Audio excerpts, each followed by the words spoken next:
Welcome to Story Punk. I am Scott. And I am Drew. And we are here to talk about the movie The Long Walk. And don't mind me, I'm going to eat some of this raw ground venison. It's good energy, apparently. The Long Walk, a light summer romp of a film. I know, yeah, really. Well, I just want to say one thing before you start telling people about the movie. Yes. I did see that you had written a review on Letterboxd. Yes. And I didn't mean to. I didn't read the whole thing, but I remember thinking the whole time a specific thing multiple times watching the movie, and you said it I believe at the top of your review. Okay. I wrote this as a note, and then I wrote in parentheses what Scott said on Letterboxd. I felt like the whole time, this is good. I won't watch it again. Yeah. Okay. And that is not I have a list. criticism. I have a list of movies that are like that. Oh, good. Anyway, so, the story is about it's a group of teenage boys. I mean, I don't know. It says teenage boys in the summary, but they look like They're supposed to be 18, I think. yeah, they're like Unless they lied and they're 16. like 18, like the kids from Stranger Things in season 5 or 18, right? But anyway, it's a group of teenage boys that are competing in an annual contest known as the Long Walk. I used air quotes in case you couldn't see, because why could you? It's audio, and they must maintain a certain walking speed or they get shot, and that's pretty much it. Much like our previous episode, The Paragon, pretty straightforward premise to the. I mean, there's more going on, like we said in our last episode, but it's a straightforward premise. This movie is directed by Francis Lawrence, who is quite familiar about contests in dystopian countries. So He's done a few. What are you referring to? I might be referring to The Hunger Games. Delicious. Yes. This movie has... It's such an obvious connection. You really feel like two executives had a conversation. They're like, who should we do to get this? I know, Francis Lawrence. He's the kids fighting for freedom, but they lose because it's a horrible murder. Like, shut up. I feel like that Francis Lawrence, though, I mean, maybe artistically, it was like, he was like, hey, I kind of want to stay in this same kind of subgenre of dystopian fiction, but I want to do something that's kind of different. So, and that I Am Legend sequel hasn't come together yet. So. But yeah, and we have Cooper Hoffman, who is Cooper Hoffman and David. David. Is it? Do you say his name's Johnson? Is it just? I think it's just pronounced Johnson. It is spelled like he's a Norwegian. I know. Schoolboy. And they are pretty much the two main characters. Cooper Hoffman as Ray Garrity, number 47, and David Johnson as Peter McVeirs, number 23.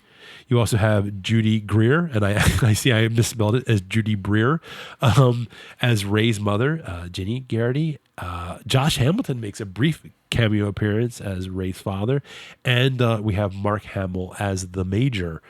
That's just what he goes by in the movie. He just goes by that? He's just the Major, the ominous, imposing... Kind of like a large fraternal figure. It's interesting because, I think about when you think of the traditional definition of an antagonist, which is usually preventing antagonist preventing the protagonist from, but he's actually enabling the protagonist to do what, to accomplish the goal. So, it is kind of a straight, but he's definitely the antagonist. I mean, who else would there be? Well, it also is a little unclear through I think a fair amount of the movie. I know I read this story. It's based on a Stephen King short story or short novel from the Bachman books. Yeah, it's one of the Bachman books. That was like a 70s publication or something. Very early late, 80s. very late 70s. And I really don't remember the differences between the book and the adaptation, but I remember thinking different. Wait, and I don't. This isn't a criticism of the movie or even the way the story is told, but I was like, wait, is the Major, is he the guy? Is he Big Brother? Actually the one running everything, and he steps down once a year for this, or is he just a representative that everybody knows, and then later he executes a character's father in front of him in a flashback? And I was like, there's no way that that's the man. who comes down from the White House. I mean, from wherever the government is run, from the ballroom to like actually murder someone. Like I don't know. It was. I think what that highlighted for me. I think this is a decent movie worth seeing. The world building is very flaccid almost. It's like they sort of throw out there like, yeah, there was a war and it was bad and Americans are poor and sad and we're trying to inspire them. You've seen the Hunger Games, you know how it works. You know what I mean? Like it was just kind of half-assed. I do feel like which may be the way the story is too. I don't know. It is a little bit incomplete, like where it's like, so is that because they felt like, well, there's a book? Is that because they want you to fill it in yourself, or is that because they just didn't feel like taking the time to, that it wasn't worth it to kind of fill that part in? You know what I mean? Like it's. So, I mean, it's definitely a valid point. Look, I mean, in theory, if you're riveted by what's happening in front of you, you only need so much to fill out the fullness of what's behind you. I wasn't bored during the movie or anything, but I guess there is some stuff that starts working. It's sort of like here's me with another one of my food analogies. But when you have something stuck in your teeth, this is a little bit of something, and you're kind of working it out. So, like the whole movie, you're kind of like.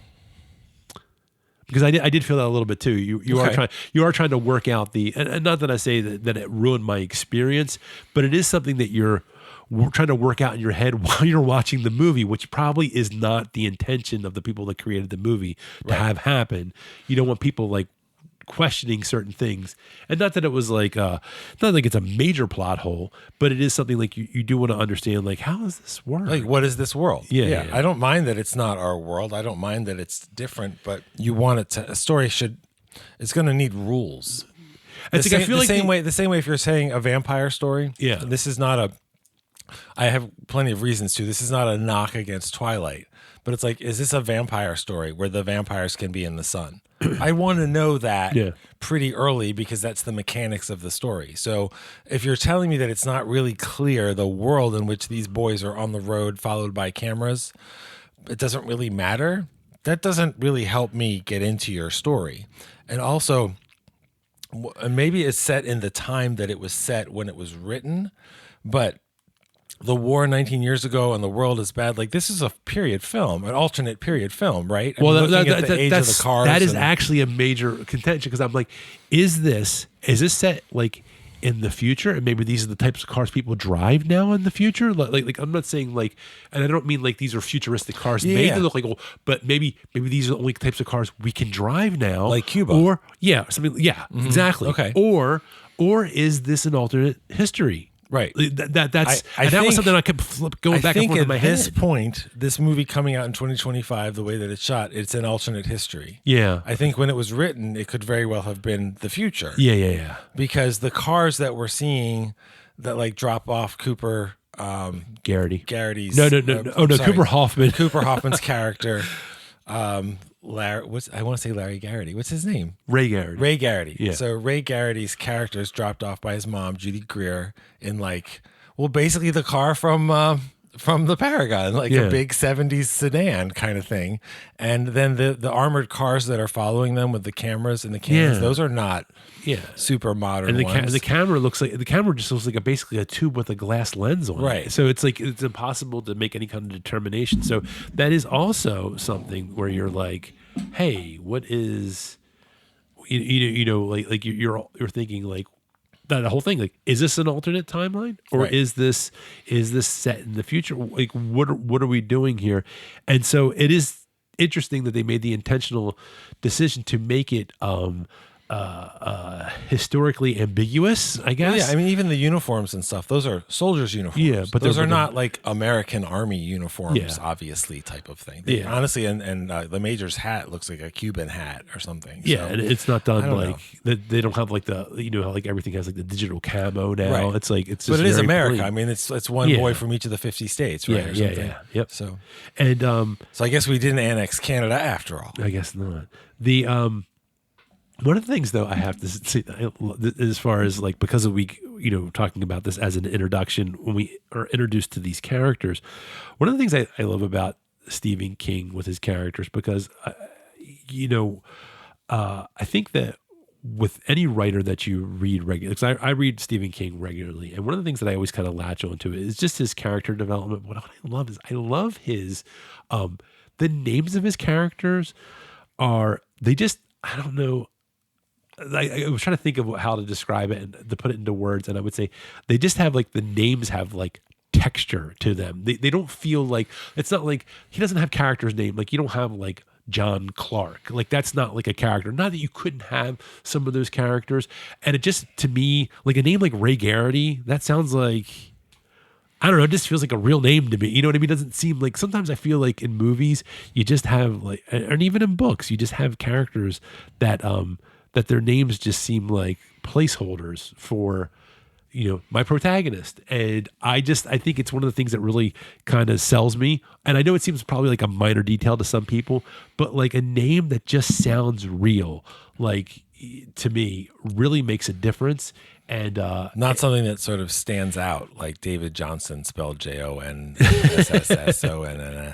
I got yeah, and so that's one of the things that he just kind of really sells me on, like because he's not afraid to have like characters with complicated last names too, which is like I find to be kind of refreshing, because a lot of people will go, because you know they're so concerned with, I don't want people to be, you know, worried about how to pronounce this person's name, so I'm going to just, you know, make it a simple name. He's like, I'm going to have, you'd have to read, if you read his stuff, then you know what I'm talking about. Yes. But anyway, I've gone on way too long about his selection of names for his characters. So let me just continue on with. Well, it is actually funny that you say that, because Stephen King does have certain his writing is very broad appeal, obviously, and the names are like, these are just American names, they're familiar names, that kind of stuff. But from a certain era, like, you know, like stereotypical American names from the 50s or the 60s or something. It's not quite as international type of thing, but that's not a knock at all. But also he has really distinctive dialogue and I would say dialects as well. And sometimes in what, like, this movie sounds like a Stephen King movie because of some of the phrases that people use, and the accents are so exaggerated. I actually had to put on the subtitles for a couple of them, and it felt like watching Dreamcatcher or some of these other adaptations where it's almost cartoonish. Well, like that guy's from New York City. It's really funny. In his defense, Dreamcatcher, he admits he wrote that right after he got hit by the van back in, like, what was it, 2000? He said he wrote that on He was high on Oxycontin. I totally buy that. And that is, Dreamcatcher is one of my favorite all-time bad giant movies. Yeah, he said he was high on Oxycontin when he wrote that. Yeah, I believe it. It's total trash. Just, I mean, never mind the aliens that come out of your butt. Like, just Morgan Freeman's eyebrows in the, like, the whole thing. He could have written it directly from his drug-addled brain onto the film, and but it's still very Stephen King. Yeah. It's just Stephen King going, well, wait, what happened here? And this is a much tighter dystopian kind of thing. Yeah, but sorry, go ahead. No, so I think it's really important. I mean, I know a lot of times when we talk about these movies, and I always like to bring up in sort of the beginning of our conversation, we talk about thematic elements. But I think the thematic elements are very important in a movie like this. More so, I mean, I think themes always important, but I think as far as sort of driving any kind of discussion to have about this movie, and especially you know, just in America right now, when we look at the theme in a movie like this, where there is sort of this, there's some sort of authoritarian state going on.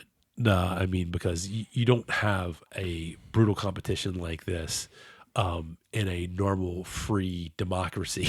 You know, that isn't right.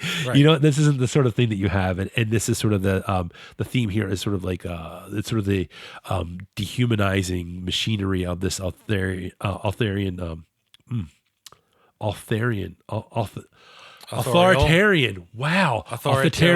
state power, and how states and systems like that will, you know, these systems they'll sacrifice youth. Like it's nothing to them to sacrifice youth. Right. Like it's not, and to sacrifice youth for national spectacle, like publicly like that. Yeah. It's unfortunately realistic. Yeah, unfortunately.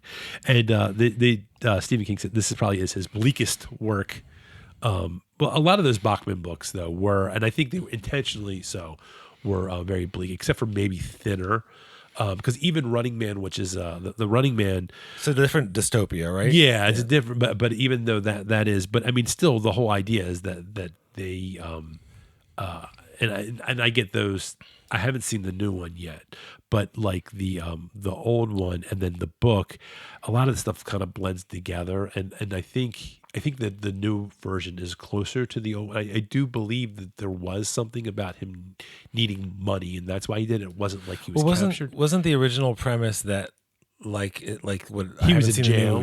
But like he is in the world and anybody can get him, as opposed to like you're in an arena where we're watching all of it. Yeah. But I think that was the biggest thing that I remember is that, like you're running from everyone essentially. If somebody kills you, then they could get a prize, and it could be you and me. We're having lunch, and there he goes running by. If I kill him, I'll get a prize. Yeah. Whereas the Running Man, the Schwarzenegger movie, was we're going to launch you into an arena. We're televising it all for the same purposes and stuff. But they have like literally like American Gladiator wrestler type characters who are hunting you, and I don't think that the original story is quite that formal. Yeah. So it's kind of funny that you say that, like the way that the new Running Man set up, because I'm actually reading this book right now called Futuristic Violence in Fancy Suits, and it's really interesting because there's a similar thing to that where there is like everybody has these glasses that broadcast stuff. And so it's like a constant stream, and you flip through the streams of everybody. Like, I mean, it's not state sanctioned. I mean, people are doing this voluntarily, but it's like the social network's called, I think it's called Blink. I can't remember what it's called, but anyway, and everybody watches that. So there's a whole big thing in there where this girl's being chased and down because she just inherited all this money, and it's a whole big thing. Anyway, that's beside the point. Well, voyeurism is obviously a big part of all of these kinds of stories. And I mean, to me, the most disturbing example in a mainstream film that I can think of in a long time was Strange Days, where you can like the one with Ray Fiennes. You can literally you can watch all kinds of crimes. That's horrible enough. Yeah, you can feel the crimes, and then of course the guy who you have to wear these special glasses or whatever that record for you, so the villain is like sexually assaulting a woman while she's wearing the glasses of his experience of sexually assaulting her while she's also feeling like that's a whole other level of horrible. But if you told me that was a Stephen King concoction, I wouldn't the game the Cyberpunk 2077 has a thing like that. It's called a brain dance, and you actually go and you sit in a chair and it does that, and like people will sell like the black market ones are basically like snuff films. Oh, okay, like there you go. Someone murders somebody while they have the headgear on, and then they sell it in the black market. So I mean, it's like that's disturbing as well. Also, it wasn't from. I'm sorry, I forgot. Strange Days isn't from the demented mind of Stephen King. It's from the demented mind, although a little more mainstream, of James Cameron. Yeah, I thought did he direct that one? No, Catherine Bigelow directed it, but James Cameron and Jay Cox wrote it based on Cameron's story. Okay. But this, I guess, a bigger theme here though. This is that, and this is going to hit a little close to home. State-sanctioned violence as state-sanctioned violence as a means of social control. What? I know, really? In America? What? Never heard of that. Especially recently. The secondary theme, which is also equally as depressing because this is like the depression episode. It's about the erosion of the American dream and economic desperation, because the people that are joining this long walk contest, they're not doing it like the rich people are joining this because you submit your name to be put into a lottery, and then you pick one person from each state. So obviously there is there's a whole conversation that there isn't anybody that doesn't enter. Yeah. So you're not doing something special. It's like the Hunger Games. You have to choose to put your name in. And the only reason that you don't choose to is because you're afraid of dying. Yeah. Or because you don't really want pride in your district, which is, of course, nonsense. Yeah. Or you really want it because if you win the Hunger Games, then you get to live in comfort. You get to live like a Christmas adventurer for the rest of your life, and everything is taken care of. And that is already an appealing fantasy to anybody. Sure. But in these worlds of extreme poverty and pain, which aren't that fictional, I get especially why an 18-year-old kid who's, like I live with my mom, and my father got murdered for his beliefs and for speaking up. And if I win, I can, make our lives better. Of course, that's not really his reason for being in there. But that is why those kids want to be there, because otherwise there really is nothing. I mean, I think nothing. About like somebody like for like even now, like I mean, I'm not not well off. I'm not poor, but I'm not well off. I'm definitely middle class. And I think about my son and what the future is going to hold for him. Mm-hmm. And when I talk about like sort of, and this is the when I talk about the erosion of the American dream, so it resonates like with us as an audience now, because I feel like it's something that we're living through. And I feel like the American dream, and the one thing that we always used to talk about is people used to say, oh, you own your own home, raise a family in your own home. That's the American dream. And I feel like now people are more, I think the American dream is to be debt free. Yeah. I was like, what the fuck happened? That's where we are. People would be, I think if you asked... that is a less achievable dream than owning your own home used to be. But it's like, I think if you asked more people, like say in their early 20s, you can own your own home, or you can, we can pay off all your debt. And I honestly don't know what someone would say. And I don't know, even as an adult, and if I was advising my son. Now, my son, knock on wood, he's just starting with his student loan journey. But other than that,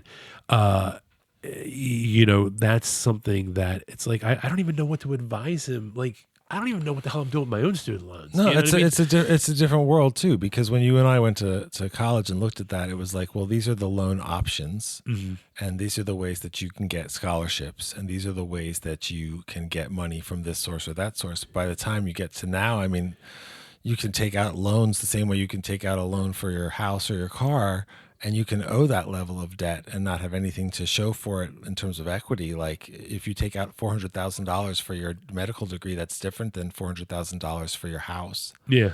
And yes, you can say, well, if you get the $400,000 worth of medical degree, then you can buy the house in cash later or some other fucking nonsense. But that's not the way the real world works. Yeah. So that's the endless extra circles of debt.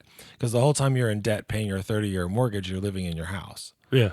And it's just not that world anymore. Yeah. I mean, and we're still safer and more comfortable than most humans that have ever lived in the history of the earth. So, and this sort of speaks to this idea of like they were saying, there's an illusion of choice in this sort of dystopian.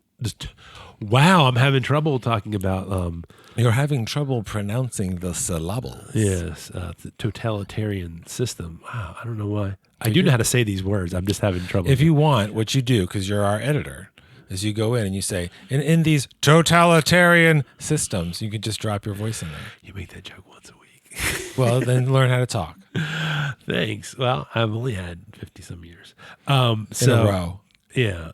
And anyway, so if you look at the historical context to this, and this is what we were talking about just a little bit before. So when Stephen King wrote this was supposed to be sort of an allegory to the Vietnam War. He got the idea. He was watching like the televised draft. Okay. And I have an interesting, and he was, obviously watching his friends that went over there and died, and just feeling like there was sort of the whole senselessness of it all. And I think that's sort of where this long walk idea started to percolate in his head. The idea of a race with no finish line and people dying needlessly. Yeah, basically. Did he ever write any stories or books actually set in Vietnam or during the war? I don't think so. I do know he wrote one, not necessarily not in Vietnam, but he wrote one a couple of years back called Billy Summers that I wrote. It's about a guy who's a hitman, but he has there's a portion of the book that has flashbacks with the guy he was over in Afghanistan. So he does so many more wars to choose from now. I know, really. But this does sort of have a interesting kind of correlation to being adapted now in 2025 to just kind of reframe. It's reframed for contemporary audiences when we look at just the way things are going on economically within our country, and sort of just I think that the things for younger people are not as good as they were. This is gonna be like the first generation that does not do as well as the previous generation. Yeah, that's not seems like it might be. That is statistically, absolutely. So I feel my heart goes out to you as a parent. When I think about, also when he talks about the televised draft and just thinking about what it must have felt like for the people to watch that. This was a very crazy thing for me to see on YouTube. I found an old video of an actual draft broadcast. And the way they would do the broadcast is they would have your birth month and day would come up. And that's you would make it, they'd be like, these are the people that are basically like. That's the first way they narrowed down. They gave you numbers based on that. And then, but chances are you were going. And it was just. My dad didn't go because he had a high number. That's the only reason. But yeah, my uncle. Because he was, I may have told this story before. My uncle, when he went, he actually went through basic training. He stopped sending people over. Oh wow! No, I know he was going. They were trying to get out. They had a lot of discussions about between everything from going to Canada to being a conscientious objector. But at the end, he decided to go. Because man, there's a lot of stuff. If you want to be a conscientious objector, these are real prices you pay. That's you can't. You have to say that you'll never defend. If someone broke into your house, you wouldn't defend your family. And he was like, no, I can't. That's because you never know what you're going to do. Something like that, you're going to say that you're just going to stand by and let somebody attack you. Well, unless it's law enforcement and you just obey law enforcement's orders and you're fine. Yeah, sure. Because that always works out. But what I was going to say is watching that draft thing, my birthday came up. Oh, watching really? that, yeah, and I went, oh, wow. Oh, man. And it really hit home watching that because it's funny because my uncle's birthday came up, and then mine came up right after his. And I was like, "This is too." I was like, "Let me close this out. I'm done for the day." That was too weird. And I was like, "Man, I would have went," because that was the thing about it, is my uncle was like, all of his friends had really high numbers, and his number was like I think they were all 4-digit numbers, and my uncle's was 3-digit number. He was like, "Oh, dude, I'm going." So when you decided to stop watching that because it was too unsettling, do you feel like you conscientiously objected to continue watching it? No, because I had to watch an ad. So I had to. Thank goodness American commerce saved you emotionally. I know. I had to say that I had to play whatever, some kind of stupid mobile game. Wanted to know if I wanted to. Put that on my phone. I was like, no, skip. They offered it. Anyway, so when it comes to the plot, obviously they were definitely going for the brutal realism. Yeah. Yeah. So I think that was that was something that actually that Francis Lawrence said that he insisted on. He wanted to keep the R rating because he wanted to preserve the graphic violence because he wanted to make it seem real. And as you can see that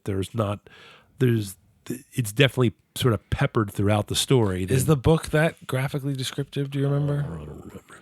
I mean, the first kid that they kill is Jojo Rabbit, and they blow a hole in his cheek when they shoot him in the head. Yeah. So it's pretty oh, okay. Well, that's the level of gore and shock violence, which is appropriate. Yeah, but that's what we're doing here. Yeah, I mean, I guess they don't want to make it comic book or action movie kind of. No danger of that. Yeah, no, not. I mean, dude, they're showing the guys taking a dump, or the guy's got the runs right in the middle of the road, which is it is funny because that is one of those things that when you watch a movie like this, you're like, I wonder how they and they're like, oh yeah, we're going to show you how they do that. They're going to show you what happens if the guy gets the runs. Because you ask the basic questions, like, what do they do if they have to go to the bathroom? Are they sleeping? It's like, nope, not doing that. No. If you're going to sleep, you just gotta kind of, close your eyes and lean on the guy next to you and hope he doesn't fall asleep. Even in the Tour de France, like, there are people who'd pee on their bikes and stuff, but if the yellow jersey is the race leader, so every day someone is ahead in the standings, and that's the yellow jersey. And when you're doing the Tour de France, if the yellow jersey has to pee, basically as a courtesy, everybody kind of throttles back so that you don't leave them behind because they're the leader, but they had a human need. Yeah, the long walk is not as courteous. No, not at all. It is a. But yeah, so I mean, that doesn't really pull any punches when it comes to that sort of thing. They're like, we're going to show you, as much as they can, what this would, a realistic interpretation of what this could be like. Yeah, no, and I think that, that's.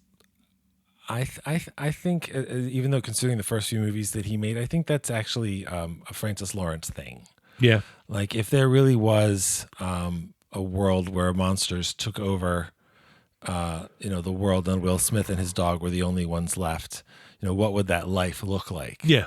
And, I think he works with a team of people who came up with it to make that convincing. Yeah. What would the Hunger Games, what would Pan Am actually look like and what would it feel like? And not so much in a, like Christopher Nolan Batman, like what would the real Batmobile look like, but just what would life feel like in these places? What would it be real? And, this is a very bleak story about a very bleak America for the very bleak lives. And you know what? It's a bleak fucking movie.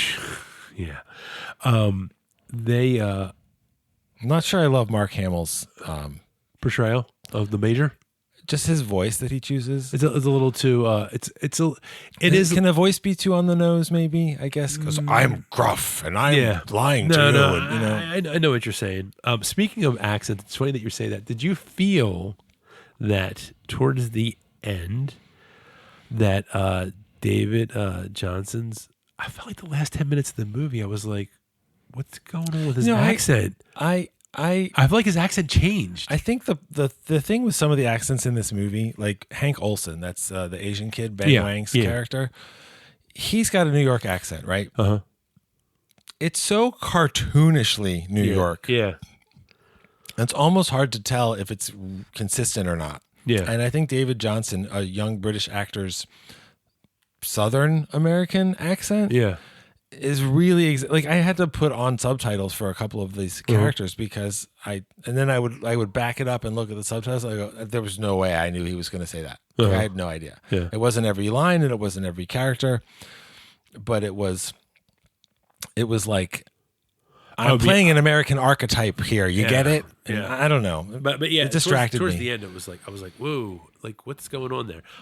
He's a very good actor. No, he's a great actor. I don't know. Did you see Alien Romulus? Oh yeah. So I mean, he plays essentially two different characters in one body, in one like switching on screen at certain moments performance, and it's really good. Yeah, the movie is. I think the movie is fun. He has some of the best stuff in the movie. He also has the dumbest line where he stutters the line from Aliens, "Get away from her, you bitch."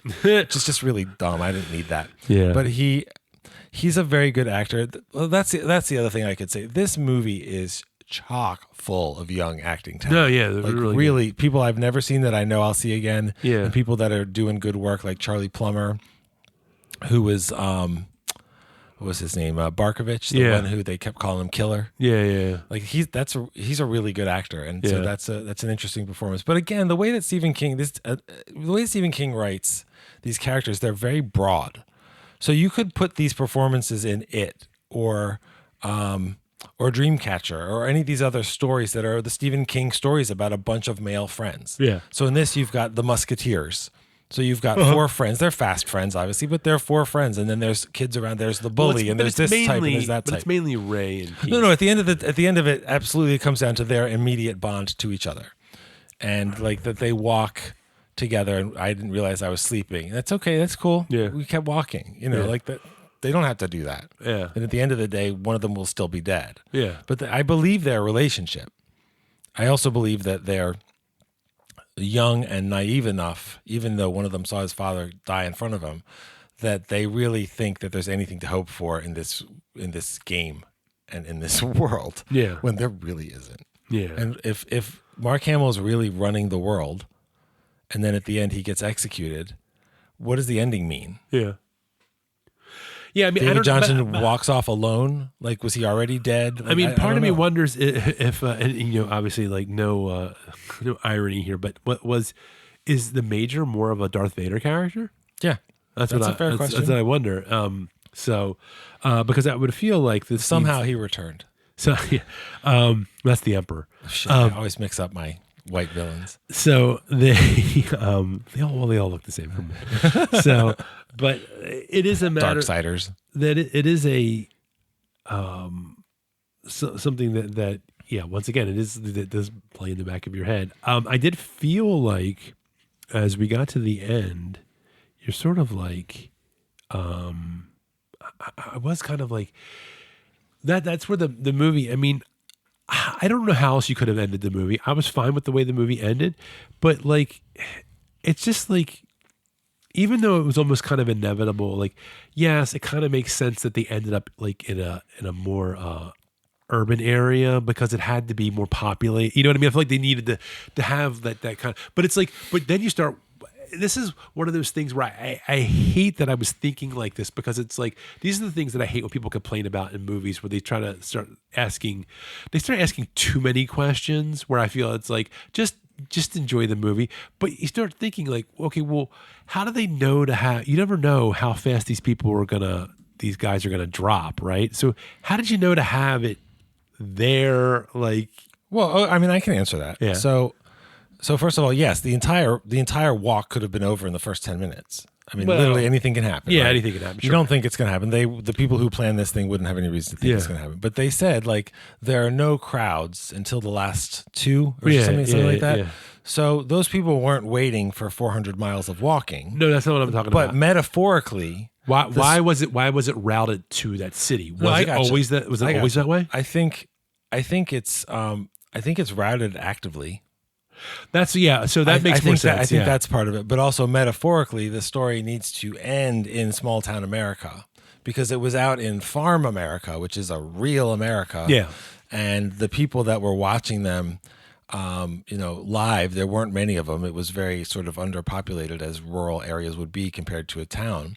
But like when he finally sees his mom, that's in the town. Yeah. And then there's a crowd in the town. But also, it wasn't, this is part of the world building. It wasn't really clear. Like, people seem to know not only, what you would expect them to know, like, oh, you're the hometown. We're in this state of Kansas or wherever it was. We're in the state that you're from. But people seem to think like you're like a real contender, not because you're the hometown kid, but like we heard about you or something. Like, was his father known to people? Is this like the dissident's son or something? So that they knew they were going to aim it at his hometown anyway, not just because he's the hometown, but because he's not going to win. We need to punish it. Like, they made me ask these questions, sort of like, what's really going on here? But it also, I hate feeling like this. I wasn't that interested in the answers. I cared about the fate of the characters, but I didn't care about them in the larger world building sense. And I cared about the fate of the characters because some of these kids are really good actors. Yeah. Well, and I think what you're saying about, as far as that's the way it from a storytelling. That's sort of what I meant by, like, it sort of had to. Not that it had to, but I feel like it made a lot of sense for it to end that way. And to end where it did and how it did. But at the same time, it does pose some questions, like, but even though that makes sense, but it also makes you go, well, how did they, that they had fireworks set up and everything? Like, it's like, what? Right. What the hell? Like, well, I mean, in theory, see, that's the other thing.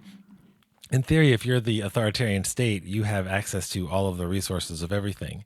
Yeah. It didn't feel like the Capitol in Pan Am. It didn't feel like they had everything and you have nothing. It felt like the whole thing was very like low budget, I guess, basically. But in a sense though, when you make a movie, when you look at the final product, what really matters? Yeah. What's in the frame? Yeah. That's it. Yeah. What's in the frame. So you can watch this on television from your oppressed home and see a world of drama and scale and stuff. As you cheer for the kid you're rooting for, you feel terrible for these boys and their families or whatever. And it doesn't matter that there's literally like 50 kids and 15 soldiers or something. Yeah. I mean, like that's obviously metaphorical as well too. You only need so many guns to have a few people control a lot of people. Yeah. But that's all very like surface obvious though. Yeah.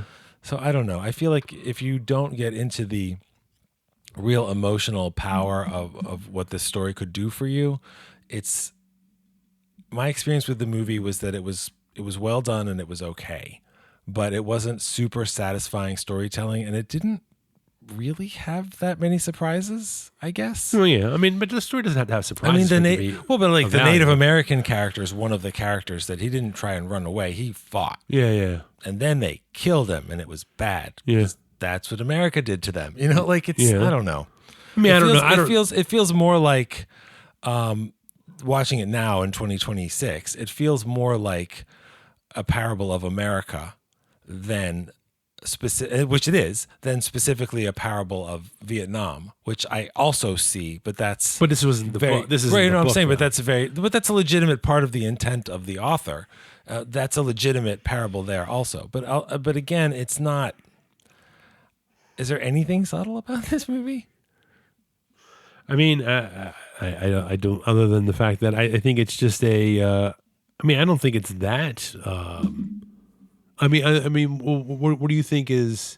I mean, do you think that it was necessarily intentional that it was the kid who was Native American got killed because they were all going to get killed, so it didn't really matter. I think it's kind of a stretch to say, well, they killed him because that's what America always does. It's but he didn't. But if you choose to have any type of character in that role, the character is going to get killed unless he's the last person. But he didn't. No, but he didn't break his ankle and then get shot. He didn't have to shit and then they ran him over. Yeah, like he specifically chose to fight back, and it was that. But he's not the only character that did that. No, that's what I'm saying. He's not the only one. But I wasn't surprised that he was one of them. It's not a criticism. It's it's very. Stephen King writes books that appeal to a huge range of people. So some of it is. But if you were saying it's not subtle, I don't think it was trying to be obvious either. Well, I mean, I think it is obvious because I mean, he literally. I don't think. But I mean, did you know he was Algonquin before the subtitles told me he was Algonquin? No. So, but you knew he was Native, and he represented that role in the like. Did you know? Like, is it maybe? Oh, they actually let a black guy win. Like that was in the whole thing. The black character won. Like the all. Well, no, I thought that was more of a subverting the first character we show is the one that wins trope. Well, yeah, but I mean, we only focused on it was going to be one of those two. Like that wasn't a surprise, right? Oh, yeah, no, yeah. I know. I don't know. It's just not. I mean, I think you. I mean, I'm not trying to ask too much of it. No, I'm saying it wasn't surprising. You look well, okay, that's fine. But I'm saying you know.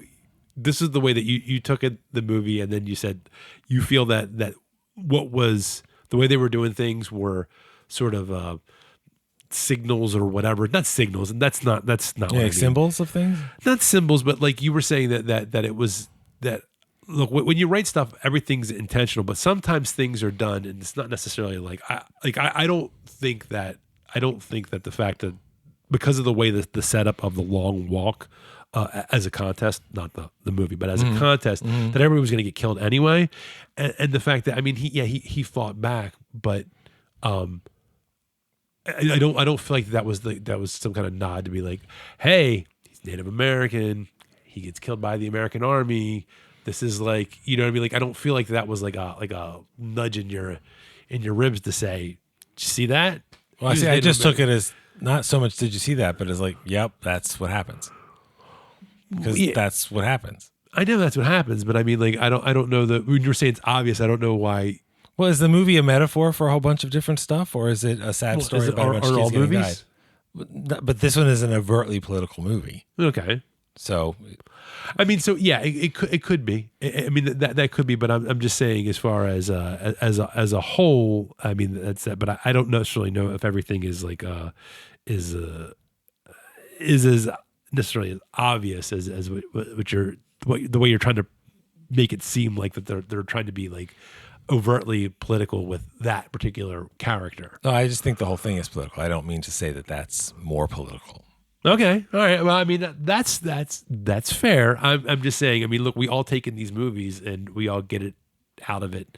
Our own individual interpretation. I was just saying that I thought, like, overall, that it was that, and I'm not trying to make a case for this movie like being like, oh, this is a great movie, because I mean, it's pretty depressing. I felt like it was something can be depressing and great, but I know what you mean. No, well, yeah, that's probably I didn't. Yeah, I probably shouldn't have said those two sentences together. I mean, inside Llewyn Davis is pretty depressing and is really great. Well, there's a lot of. Well, I mean, look at Schindler's List. I mean, that's not your feel good movie, really. Yeah, I don't think so. Yeah. So yeah. But it can be. That's. I don't think many people. I mean, unless you're a Nazi, you're gonna think that's a bad movie.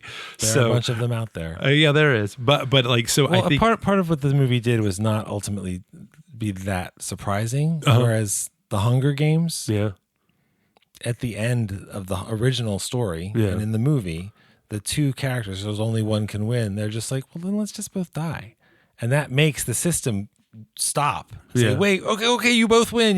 I was like, are they going to do that sort of thing in this? No, because then they would just be saying, oh, we're just doing the Hunger Games and the same director and all that kind of stuff.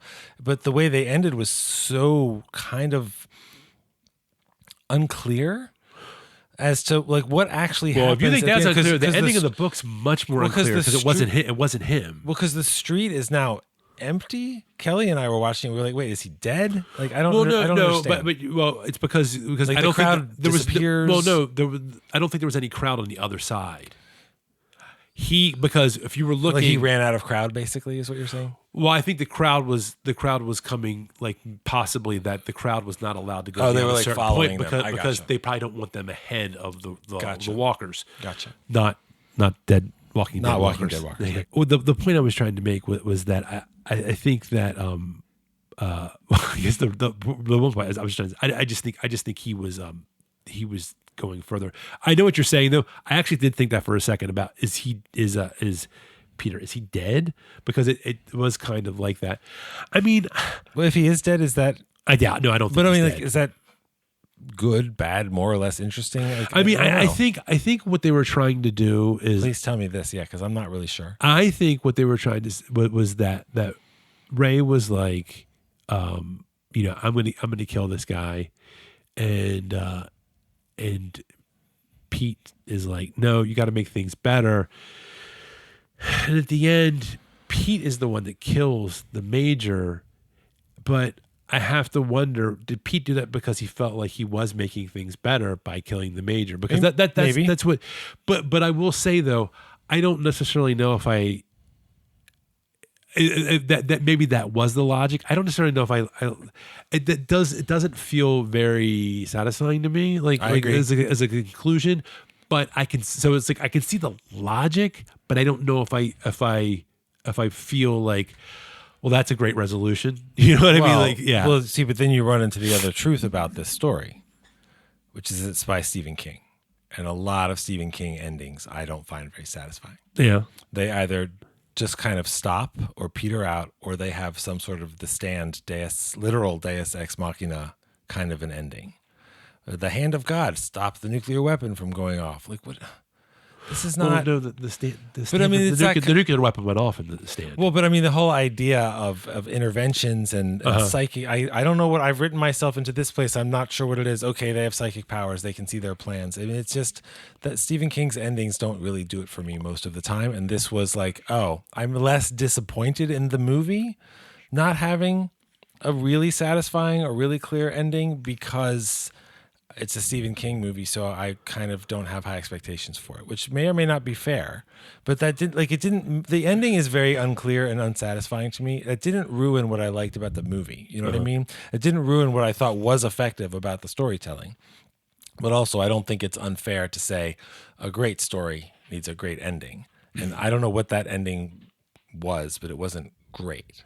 I mean, like, but once again, I do feel like whether you feel it's a great, I don't know. And this is one of those things where maybe he painted himself into a corner. I don't know, or actually, because the ending's different than the book. Yeah, because in the book, it's and if I'm trying to remember correctly, it is Ray that kills the major, but you don't even really know, because it's like, I think if I remember correctly, he's delirious. Oh, okay. So he might have imagined. So you don't even know. Gotcha. So it's even more. If you think this is unsatisfying, that's much more unsatisfying. So, I mean, it's so unsatisfying. I don't remember it. Yeah, I have read it. But it was many years ago. So it's very I had to go finish reading it too, so it took a little longer. That is actually, believe it or not, that's like one of the few Stephen King books I haven't read.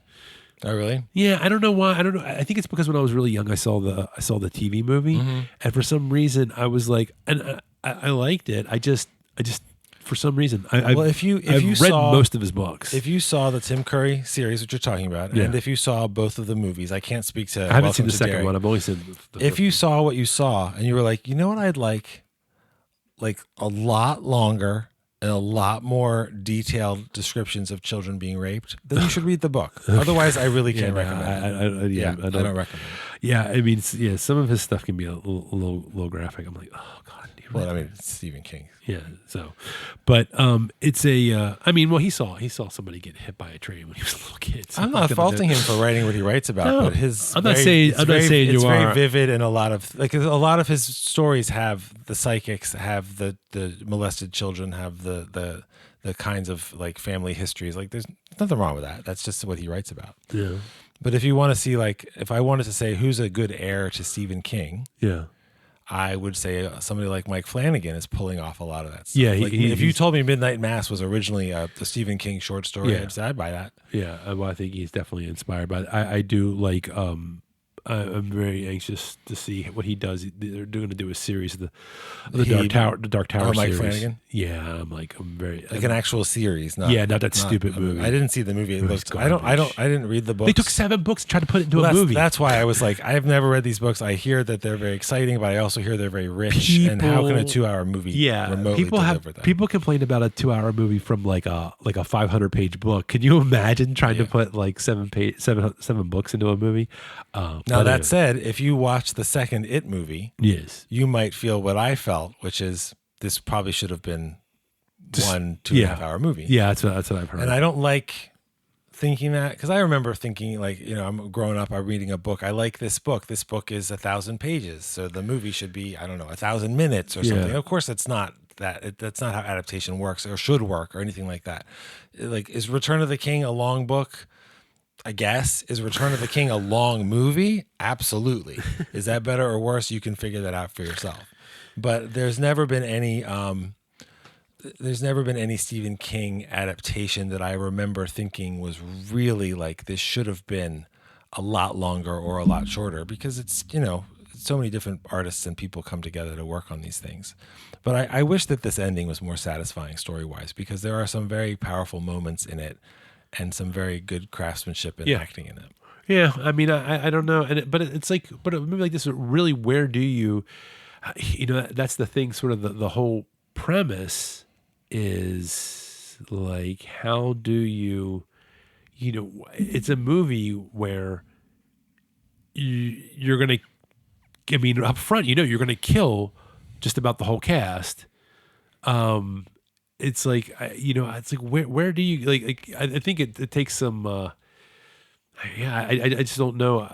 It takes a bigger brain than mine to figure out how you make that and end up putting it in a way that feels right. I mean, and that's why I said I don't have a major problem, no pun intended, with the ending, but I do feel like I do understand why a lot of people would feel sad, not satisfied by it. And I'm not necessarily satisfied by it either, but I do kind of feel like I could see why they chose that way. Because sometimes movies like the ending comes out of nowhere, and you're like, what the?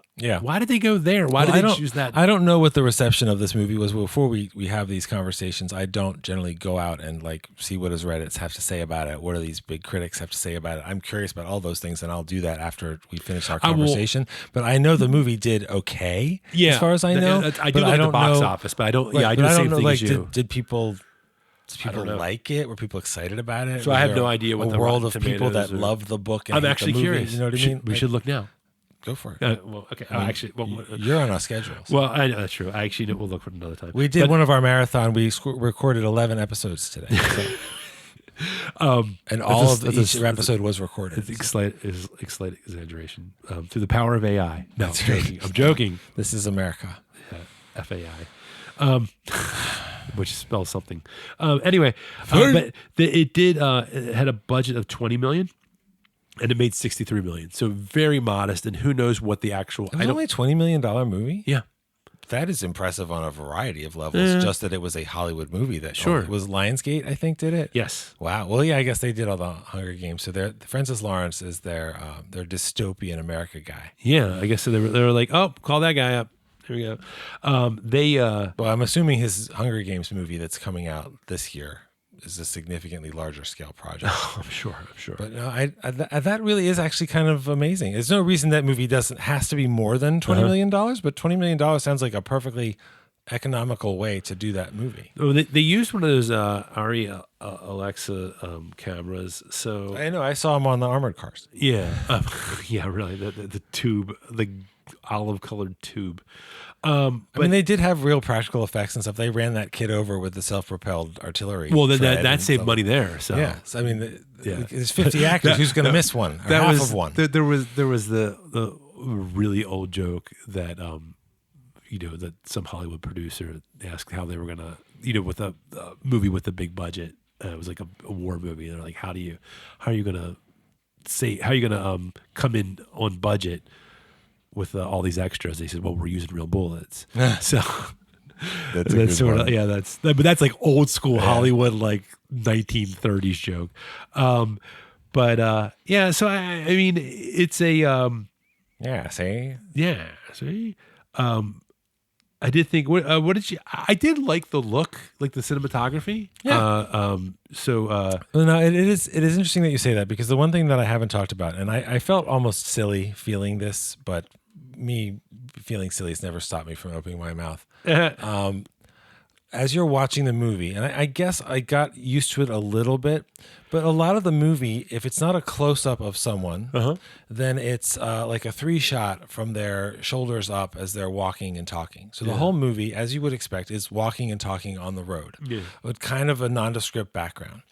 So you're watching people have conversations that in another story, they might have had some of them while they were sitting there or leaning on something or in a car or whatever. They're bobbing up and down throughout the frame. I started to feel like, am I getting a little seasick? Did you really? Because I didn't think they were going out of frame. It wasn't. No. It was in the frame. They're moving around, and it was. I'm not talking about a carelessness of photography thing. I'm talking about like the effect it had on me, and I was like, I'm finding it like. Am I supposed to find it in the pit of my stomach? Like I'm walking with them and we're in danger? I don't know. It was a specific storytelling and cinematographic choice that I saw. Yeah. I don't know that it worked for me. Doesn't mean I don't think that it was a good choice, because maybe it made me a little unsettled was good. Like when I watched one battle after another and we're in the car going over the hills, there were times where the car drops down the hill and I felt like I was on a swing in the playground. I felt it in the pit of my stomach, even though I wasn't moving. My brain in inner ear was fooled into that motion. Yeah. So maybe the long walk fooled me and made me feel like I was on the walk. Well, see, I didn't have that experience watching one battle after another. So maybe it's a thing with your sensitivity. It could be my tummy. I don't know. But I mean, I think it might be more my inner ear. Yeah, maybe my inner ear, my outer ear not cooperating. I don't know. And it made the long walk at least for the first part, until I guess I did get used to it, it made it a little more visceral, which isn't bad for a movie that has literal viscera in it. I did like some of the drone shots. There are some wide, there's some cool photography in general. I did like that, but it is funny because it is sort of a stark contrast to those like the drone shots, and then there's some wide like landscape shots, and then you go like you're in with them and them walking, and you're kind of like, okay, especially the nighttime shots were a little you're like, because it's just like it's almost disconcerting where it's like, okay, here's Ray and here's Pete, and it's like, and there's a big like there's like a light behind them. Yeah. There was one shot where they were walking, I guess, I don't remember if it was not long after dusk rolled into night, or maybe it was pre-dawn, but I think it was dusk. And so you've got one of the big vehicles has a whole bank of lights on it, and they're not just silhouettes of the boys walking, they have a golden aura around each of them that looked really striking. Like that was really cool. But I don't know. I said this before, I think it's the scale of what's actually happening in the story, the space of the walk as it moves along the road is very small. It's very sort of underpopulated. Yeah. In a large nondescript landscape. And so the America that you're surviving is already pretty bleak. I don't know. You could have told me the story was set in the 30s and it was all broadcast on the radio, and I would have said, okay, I could see that. In terms of like the technology and the way that it was done. I mean, so those armored cars could have been from, World War II. Yeah. The self-propelled howitzer that's, been in service in America for decades, the M109. So it's like, I don't know. It's so funny knowing now that it's a $20 million movie, because it felt that kind of small, but not in a bad way. It wasn't stretching its muscles with a budget. It's no like $15,000 New Zealand movie. There you go. So that's right. But although let's be honest, the Paragon, the story, it's a much bigger scale. Well, that is true when you consider the stakes. So, but I think that's pretty much. I didn't really have much more. Oh, one thing that did bother me a little bit was I felt like they pushed the when they did the color when they did like that brown filter on the flash. There's only two flashbacks, and one's very quick, and then the second one where you find out what happened to his father. Oh, you mean a sepia tone? They went a little movie? too. It was a little too. It was the double sepia. Yeah, I was like, it's a little too much. It's like this movie is brown and poor, like the Depression. Yeah. I think they were. Last year it was also browner and poorer. Yeah, they were actually going for a Dust Bowl aesthetic. And so what's annoying about that is that the first Hunger Games is the only Hunger Games that Francis Lawrence didn't direct. Yeah. Was it Gary Ross? Okay. And his whole thing was like photography of the Dust Bowl was the aesthetic of Katniss's district and all this kind of stuff. And I remember thinking, I meant to mention this before, I remember thinking during the movie, is this Francis trying to direct the first Hunger Games? I missed out a little bit because I did the next 4 and now the 5th one, but there's really 6 of them. I don't know. But yeah, it was sometimes when you make a choice to emulate a photographic style that's that specific, it sort of just starts to run into a brown blob, I guess. Yeah. And so if you're doing a flashback, you don't have to change it visually, but if you're going to change it visually, don't just make it browner. Yeah, I mean that's what I felt. I get that. It was little. I was like, that's an interesting choice. It was like, and so it was like, okay. I mean, I found it almost distracting. Yeah. And it was also clearly to me, maybe I'm wrong, but it was clearly to me like digital color grading choices. It wasn't like we went to the flashback and we lit it differently. Yeah. We used a different camera lens and a different light. It just felt like that's the thing I didn't like, because I felt like that's it's a very important scene. It's a very important story beat to see what happened to his father and why it happened to his father. Yes. And the whole time I'm sitting there going, wow, that's really brown. People, they're dragging his father out. They're going to shoot his father in front of him. And I'm going, God, that's really brown. Well, it doesn't help that like the whole movie, like the imagery we have in our heads of the Depression and everything, is earth tones. Yeah. And not like, your cool apartment type of thing. Like it's just very earthy, dirty. I'll be honest with you. If you wanted to go for more of a visceral feeling with the, I feel like I know they tried to mute the colors a little bit. I'll be honest with you. I think the scenes should have been. I think they should have done something with the contrast. I feel like the blood should have been a lot redder when they killed the people. You mean in the main body of the story? Because when they shoot the people, like the blood, it's like it's gross. It's gross, but the blood was kind of like it's not shocking. Your eye. I agree. That's a good point. I would have liked. That's a good point. I sound gross, or like a little higher contrast on the blood. No, but you want it to be as shocking as it would be if it happened in front of you. And I'm saying, like, within what the director was trying to do, I think it would have been accomplished better making that. But I do feel like because it reminds me of like a lot of times in trailers, if there's blood, they mute it. Sometimes they mute it so it looks like black. Yeah. So it looks like the kind of thing that you throw up when you accelerated your psionic training process. They're trying to find that paragon. What's happening to me? Let me go eat some more of the blue shrimp. God, that was so gross. So, but it's very important to eat a color diet. A color diet. We're going to do color diet today. Anyway. So I don't really have anything more to add at this point. Did you have anything else to add? No, I think I've said what I wanted to say about the brown walk. Yeah. The dust walk. The dust walk. The brown dust. Yeah. So this is a movie that we watched. It was a movie that we watched. I don't think it was a bad movie. Not at all. I will say it's a good movie, but it's a good movie that I will only probably watch once. And I would definitely only watch once. I put that in the category of like Sling Blade, which I like Sling Blade. See, I'd watch that again right now. I would. That is a very, oh my God, very unsettling movie. I get two. Also, $20 million movie. No, it isn't. No, I was very one of the most interesting things about that movie is that I like the fact that John Ritter plays the exact opposite of his Jack Tripper character. He is a gay man pretending to be straight, as opposed to Three's Company, where he was a straight man pretending to be gay. Good point. I mean, I love that counterpoint. Excuse me. I mean, you like them French fried taters. You're not to have thoughts like that. You're just a boy. It's too funny. I already put God, that movie is 96, right? Yeah. 30 years ago. Oh, my God. Already put ground up peckers. Welcome to Movies with Grandpa. Anyway. Not funny, ha-ha, funny queer. It ain't got no gas in it. There's two things I can't stand. It's midgets and antique furniture. Dwight Yoakam was such an asshole in that movie.